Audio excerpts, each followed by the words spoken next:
Thank you so very much. I'm very honored to be here today. And I was talking to one of my colleagues earlier this morning, and I said, no, really, you're not going to believe how stunning it is here. So your campus is beautiful, by the way. And also, I guess the best thing about Lone Star Kingwood is just the people here and just how friendly and warm and welcoming everybody has been. So thank you for that. And so today I'm going to be talking about a topic that I have been practicing my entire life, which is resilience.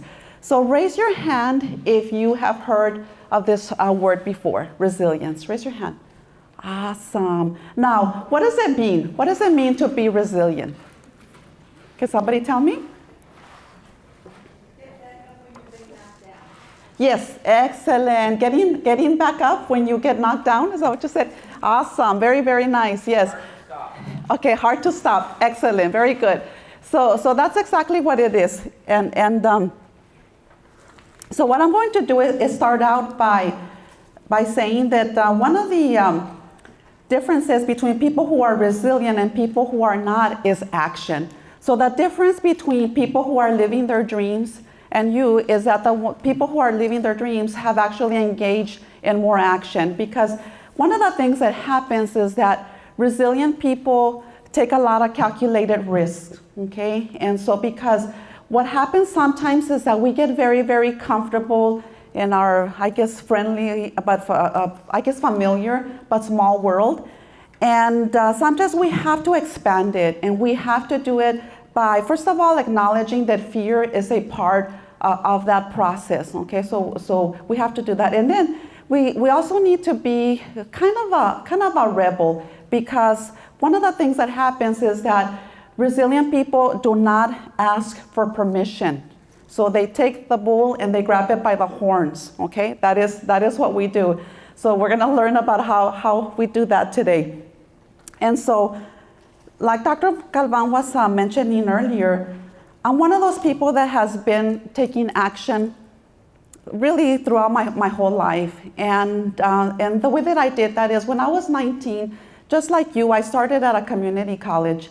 And so I went ahead and completed my basics, and then I transferred to the University of Texas at El Paso.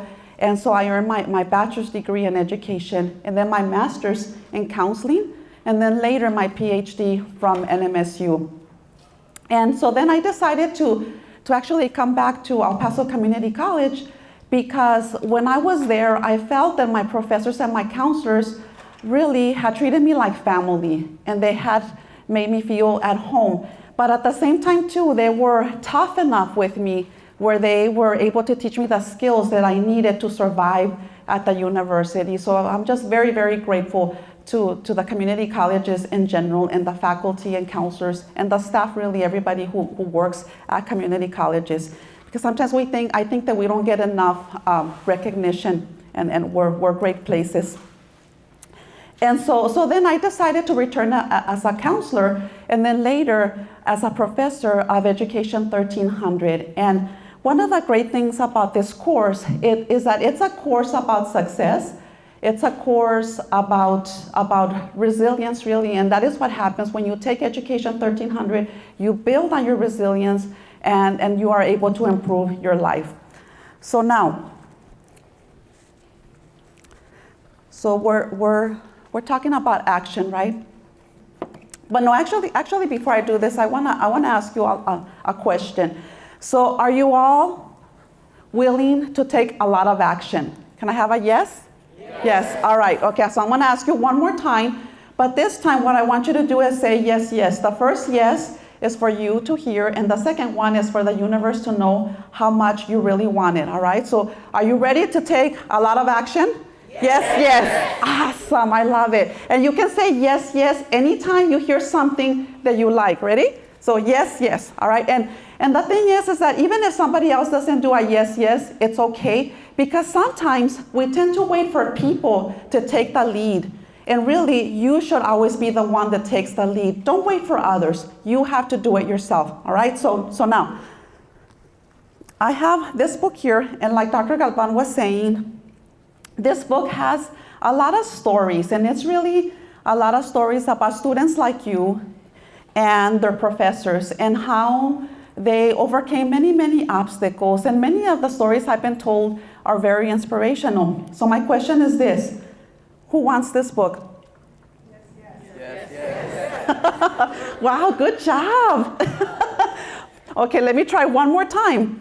Okay, who wants this book? Remember, resilient people don't ask for permission, right? What do they do? All right. So, yes. Awesome. Good job. Very nice. So, thank you. Sometimes, this is great because sometimes I have to add money, and I don't have a lot of money today. All right, so that very, very nice, and that is exactly what we do. We just go. We don't ask for permission. We just go. And the interesting part about it too is that sometimes it's a little bit scary, right? But we just do it. We just go. We don't worry about what people are gonna think about us. So again, when opportunity knocks, right, and it's gonna come knocking, okay. So what do? We open, okay, because what happens is that if we don't open, then it's gonna go on to somebody else, all right? So we want it to stay with us. We don't want it to go to someone else, so we wanna open. What I wanna do now is, again, just go over what resilience is, and I wanna introduce you to somebody who's very, very special to me. So again, resilience is the ability to overcome obstacles and become better. And this right here is Maddie Stepanek. And this is his friend, Micah Stepanek. And Maddie was born with a rare disorder of muscular dystrophy, and his mother Jen also was struck by the same illness, but unfortunately she did not know that she had this illness, and so she had three children, and so they died when they were very, very young. And so Maddie, not only did he have to deal with all the physical pain, and then all of the, because he had to go through a lot of procedures, but he also had to grieve the loss of 3 of his siblings. And so this little boy really experienced lots and lots of adversity. But one of the beautiful things that he did is that at 3, he started to write poetry. And he wrote 5 books of poetry. And so I think that the way that he grieved his many losses is through poetry, because I don't know if some of you write in here, but writing is very therapeutic, and then particularly poetry is very therapeutic. So he inspired me to write this poem. And so this is a poem that I wrote, and it says, "Struggle is the wheel that spins fiber into resilient yarn." And what I believe and what I have seen is that we all have a little part of Maddie in us. We all have lots of wheels in our life that will help us to spin fiber into this resilient yarn. And so what we have to do is just build on our resilience. And so now let me give you a little bit of background here. So resilience comes from a field called positive psychology. And raise your hand if you've heard of positive psychology. All right, very, very nice. And positive psychology is very different than traditional psychology in that it doesn't focus on, like, for example, anxiety or depression or what's wrong with us, but it focuses on what's right with us. And so it focuses on how people succeed, how people get richer, how people have more money, how people live longer, all of those types of things, okay? So my question is this: how many of you want to be richer? Yes. Awesome. How many of you want to be happier? Yes. Excellent. I love this crowd. Very, very enthusiastic. Beautiful. All right, so now, so that's a little bit of background. So then, when I was in graduate school, this field was very, very popular. And so I thought, okay, I love it because, like you, I want all of these things. And so I read a lot about it, and I wrote a lot about it. I told my friends about it. I probably drove them nuts, but I was very, very excited about this field. And so my advice to you is the same, that when you find a topic that fires you up, just get into it and read about it, write about it, tell your friends about it, because that is how we build expertise. by really being loving something and just knowing a lot about it. And we also call it academic capital, all right? So that's what we want to do. So take advantage of this and do it in our classes. So then I started to think that maybe, just maybe, my family was resilient. And so I want to show you this here. This is my grandma Chepa right here holding the baby. And her and my grandfather had 8 children. And they are from Delicias, Chihuahua, and so in Mexico. And so what happened is that when my grandfather was 30 years old, he had a stroke. And the stroke left half of his body paralyzed. And because we didn't have the money or the resources, he never got any medical attention, and the hospital or the clinic was too far. And so what happened is that he was very disabled and was not really to work. So then what does my grandmother do, right? She has 8 children. She has a second grade level of education.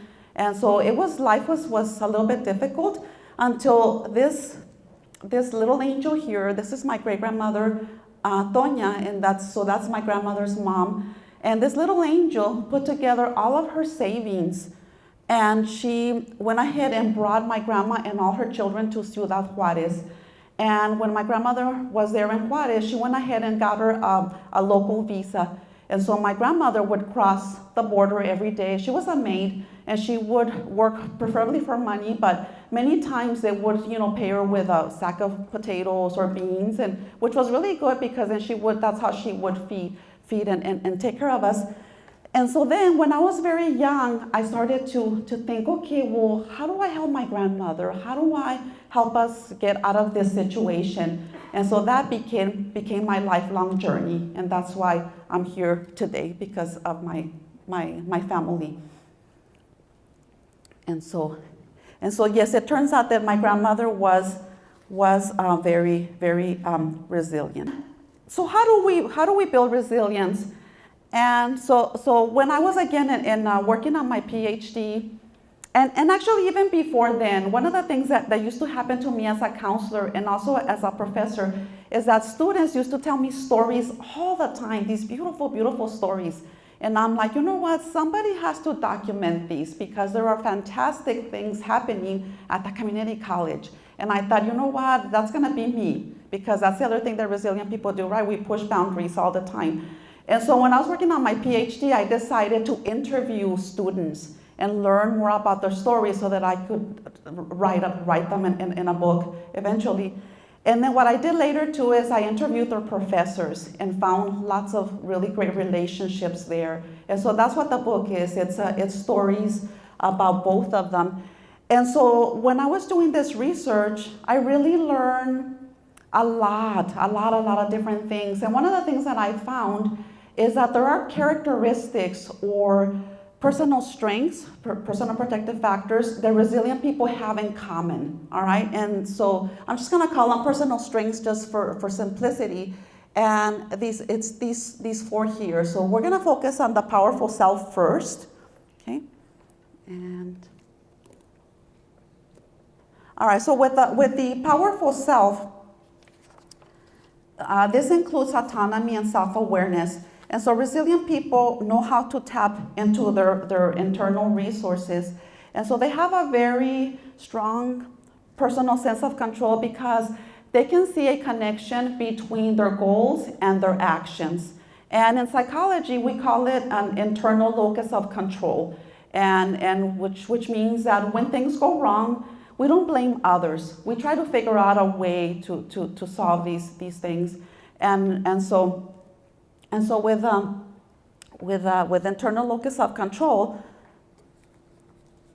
comes also the belief that we can make good things happen for ourselves.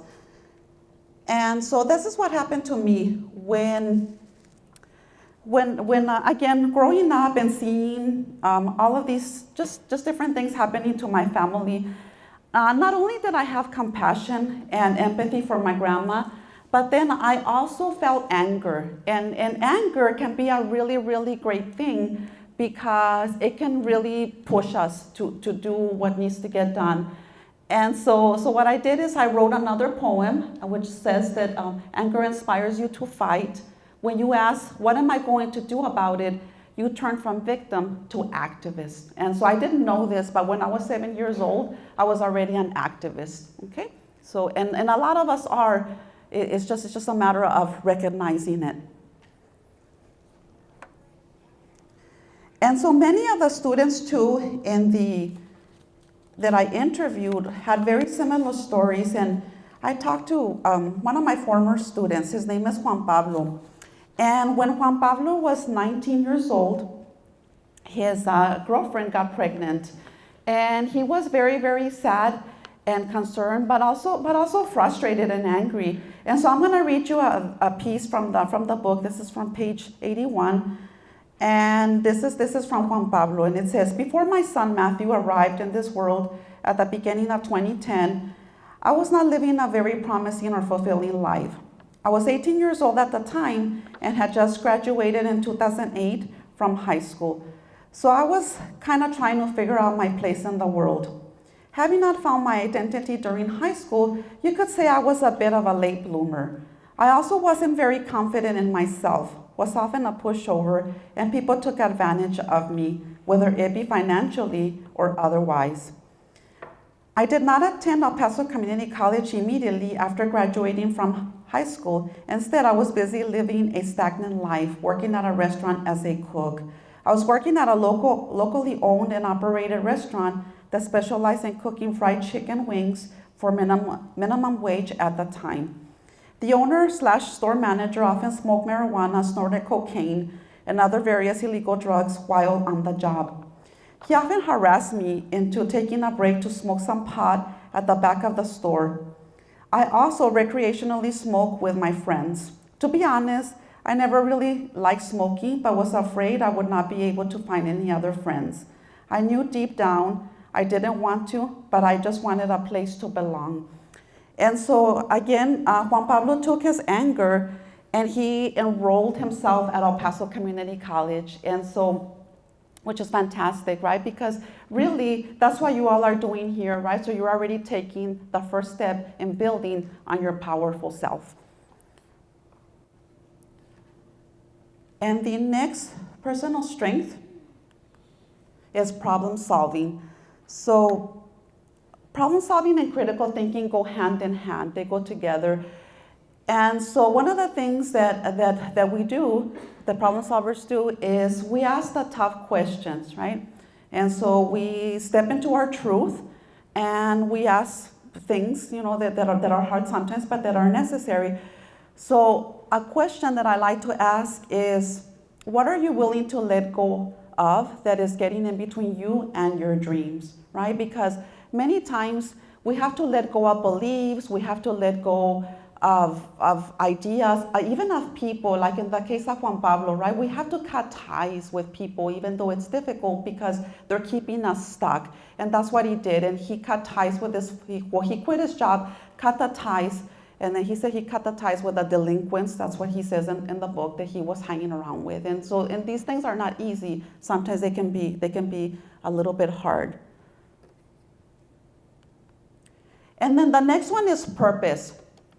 And purpose has to do with dreaming. And I dream big, and I dream a lot. And so I give my students a lot of time to dream in class. So what I'm gonna ask you to do is, if you have a clean sheet of paper, take a paper out and a pen. And if you have a cell phone and you can take notes on your cell phone, that's okay too. Either way, I just want you to have something to write with. Sorry, it's the teacher in me. I have to put you to work. All right, so what I want you to do is answer the following question. So if money and time was not an issue, you have all the money, all the time in the world, well, what would you do with the rest of your life? What kinds of things would you do? And then just make it big, and then make a list. Take a couple of minutes to do that. All right, thank you so much. Now, I'm not gonna ask you to share, because I'm gonna ask you to share something else later. But what I do wanna ask you is a question, and I want you to raise your hand. How many of you, when you were making putting some of the items on your list, how many of you saw yourself already doing what's on your list? Raise your hand. Oh, I am not surprised because you all are great students. Excellent. Okay, so most of you, because just as important as dreaming, or just as important is being able to see yourself already there. Very, very important. That's something that I've been doing my entire life, and that's something that resilient people do. They see themselves already achieving that dream. As a matter of fact, I like to dance Zumba, and I was sharing this with my students the other day, and one of my students said, well, Miss, he says, what do you think about when you dance? And I said, do you really want to know what I think about? He says, yes. All right, okay. So I said, okay. So I said, I think that I'm Jennifer Lopez. Yeah, that's exactly what I think. I'm J-Lo. And not only am I J-Lo, but I'm in Las Vegas. Yes, I'm in Las Vegas. And I'm in the stage, and I'm delivering this amazing performance. I can hear my audience. I can see them, right? And I'm very, very excited because I'm actually dancing even better than J-Lo. Right? So, and that's exactly how it works, because I tell my students, I'm going to share a little secret with you, and that is that our brain does not know the difference between what is real and what is imagined. And so when we do that, we not only allow ourselves really the power to motivate ourselves, but then we also receive all the resources necessary to get there. I also tell them that when I applied to an MSU, New Mexico State University, for my PhD, people would tell me, you know what, don't get, maybe don't get too excited because only 10 people get accepted into the program. And I would say, okay, great, that's fantastic because I'm one of those 10, right? So I did my work, and then, you write the dissertation, which is the hardest part of your PhD. And then people would say, well, a lot of people, don't finish. Only out of those 10, only 3. And then I would tell them, well, you know what? I feel really, really sorry for those 7 because I'm one of those 3. Why? Because in my mind and my heart and my soul, I had already graduated, right? And so that's exactly how we achieve everything that we want to achieve. We see ourselves already there. And when we do that, also it's kind of like playing like a movie in your mind, and it has to be with a lot of detail, very vivid, and very dynamic, and it's moving, and also the feeling has to be there. You have to get very, very excited about your goals and about your dreams. Okay, so very, very important. And I also wanted to add that going back to Juan Pablo, that I think that his epiphany took place when he started to ask, what is my purpose?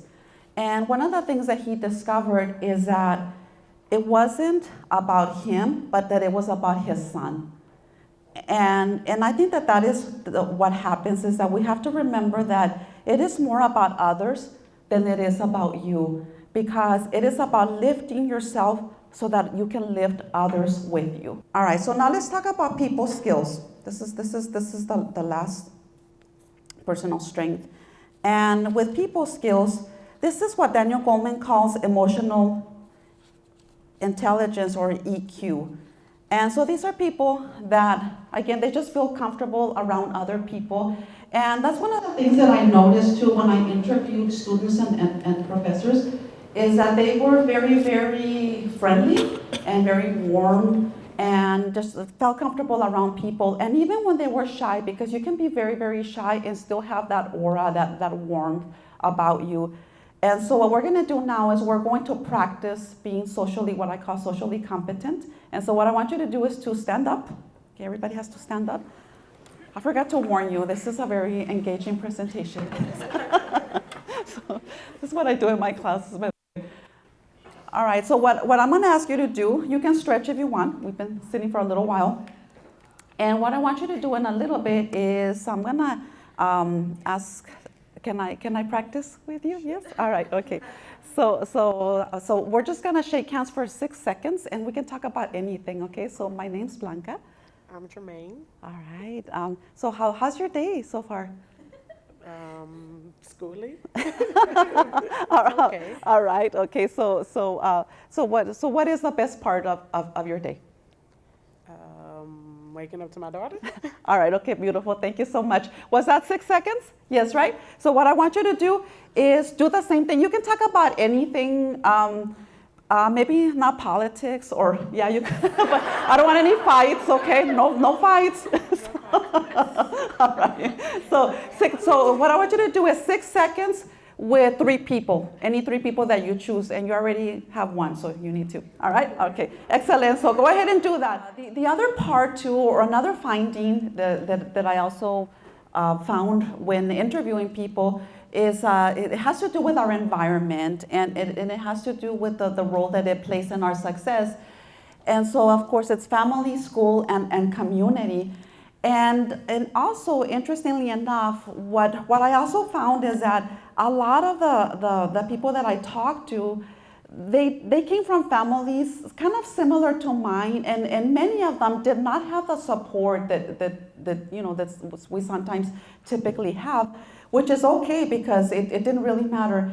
And so one of the most, I want to say wonderful findings in the field of resilience is that it takes one caring person, and it doesn't have to be a family member. So it takes one caring person to build or foster somebody's resilience. And so it can be, many times it can be a coach, or it can be a teacher, or it can be a librarian, or it can be a friend, right? And so what I want you to keep in mind is that maybe this person can be you. Maybe you can be that person that fosters resilience in someone else.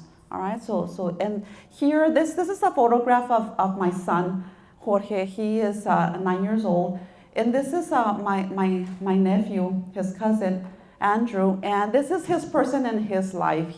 My son doesn't like to take pictures, but as soon as he saw his nephew and hugged him, I said, "Can I have a picture?" And he's like, "Yes, of course." So he just, I think he's gonna be his caring person in his life. And so one of the caring people in my life, or that really changed my life again, was my grandma. And one of the things that used to happen to me when I was little is I actually used to dream about finding money all the time. Coins, dollar bills, all of that, and in different forms. And so I remember one Saturday, I was out playing with my cousins, and we were playing in Ciudad Juarez, in this little gully, or like a little canyon, a little hill. And we were making a trench, and we were digging and digging and digging. And voila, I found this right here. And so I'm digging, and I see a little bit of red, and it says 20, which is 20. And I was like, wow. So then I start to dig it very, very carefully because I didn't want to rip it. And as soon as I grab it, so I grab it, and then I run over to the kitchen, and there's my grandmother. She's smoking her cigarette and having her black coffee. And I said, "Abuelita," I said, look at what I found. And I was just so happy. And she smiled and she says, "Ay, gracias a Dios," like, thank God, because now we were gonna have something to eat for that day. And so she sent me to a tiendita next door, and so I bought sopa, pasta, and tomato and stuff like that, just to make pasta for that day. And so that was a very important moment for me, because again, I realized, you know what, I can do something about it. And after seeing her expression, it just really excited me. And so I wrote her this poem. It says, "Abuelita, I will push dark and heavy clouds out of the way so that I can be a rainbow in your sky today and every day." So that's what I wrote for her. And again, remember, it's more about others than it is about us when it comes to success, when it comes to resilience.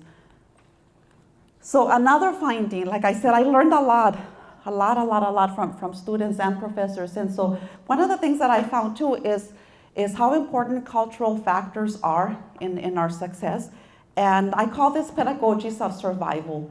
And it's really a very long term, but it's very simple. It's fancy, but it's simple. It means things that our parents or family ingrain in us. And it can be like advice, or it can be in the form of dichos, consejos, any of that. And every culture has them. Okay? Every culture has pedagogies of survival. And so this is, I just want to give you one example. When I was 16, I was working at McDonald's. And I remember, because I used to have to close, and I would get off very late and very tired, like 3 or 4 in the morning. And I remember one time I came home, and I was very upset, and I was telling my mother, complaining about the customers and this and that, and going on and on. And then my mother just listening and saying, ay, mija, you know. And so what she did, she said this. She said, el ignorante grita, el inteligente opina, pero el sabio escucha. So in other words, the ignorant person yells, the intelligent one gives their opinion, but the wise one listens, okay? And so many times we have these sayings or advice or stories that ring in our head, right? Particularly when we get in trouble or when we get into stressful situations. And so what I want you to do is I want you to think or try to remember a dicho or a consejo or advice or anything that maybe that somebody that you care about shared with you, living or not living. All right, so go ahead and take a few minutes to do that, and you can write it down or you can just think it out, and then after that you can discuss it with someone. And so we've been talking about students, and so what I want to do is I want to introduce you to a professor, and he's in the book, and this is my friend Joe Old, and not only was he a professor and a friend of mine, but he was also my mentor. And he taught history, he taught English, and he was a journalist too. And so he ran our newspaper for many years, the Tejano Tribune. And so one of the things that I really like about Joe, that I really love about him, is that he used to believe that everybody had a story, and I mean everyone. And because many times we think that, you know, like, oh, my story's not that good, or it's not that interesting, right? And so he wouldn't take no for an answer. He believed that everybody had a story, and he wanted to listen to the story. And so one of the things that I did too is I was able to capture his story, which is really beautiful, by the way. Also in the book. And then I want to introduce you to my friend Pat Mora. And Pat Mora is an author. And because our mentors and the person that builds resilience in us doesn't have to be alive. It can be in books, it can be in any form, really. And so one of the things that she says is that she says that to honor other stories, we need to honor our own. Okay, so we have to honor our own. And so what I want you to do is, I'm not going to ask you to do this here, but when the next couple of days, what I want you to do is think about, what is your story? Okay, so what is your story? And so, for example, if you and I were sitting together and having coffee or something like that, what story would you tell me? All right, because again, narrative stories are a huge important part of our resilience. All right, so just want you to think about that. Okay, and what I want to do next is I want to end with gratitude, and I want to just remind you, never forget the impact you are making in the world. And this is an activity that I do every single day, and it's called GLAD. This is by Donald Altman. And the first G stands for grateful. The L stands for learn, the A for accomplish, and the D for delight. And so the grateful for me, it would be, I'm grateful for this invitation. And I'm very grateful that I was invited to come and visit and meet all of you, because it's been a really beautiful experience. And then what have I learned today? What I have learned is that Lone Star Kingwood has some of the most amazing students. I thought we had the best students, but I don't know. I'm kind of rethinking that one. And so that's what I learned. And what have I accomplished? Hopefully what I have accomplished is is hopefully I brought an idea or a thought into your space that maybe you can use to maybe improve your life in some way. And then the last one, what gives me delight, and again, is your enthusiasm. You know, you just go with it. I ask you to do all these crazy things, and you go along with me. so that's been really, really fantastic. And so the way that I do it is I do it like in a form of prayer. And so the reason why gratitude is so important is because we are telling the universe, we're telling God, this is what I love. This is what is important to me, and I am so grateful that I want more. Please give me more. All right, and so that's why gratitude is important. So what I want to now, I'm going to ask you one last question, I promise, one last one, and then we'll end. All right, so are you willing to take a lot of action? Yes. Yes. All right, that's all I got for today. Thank you.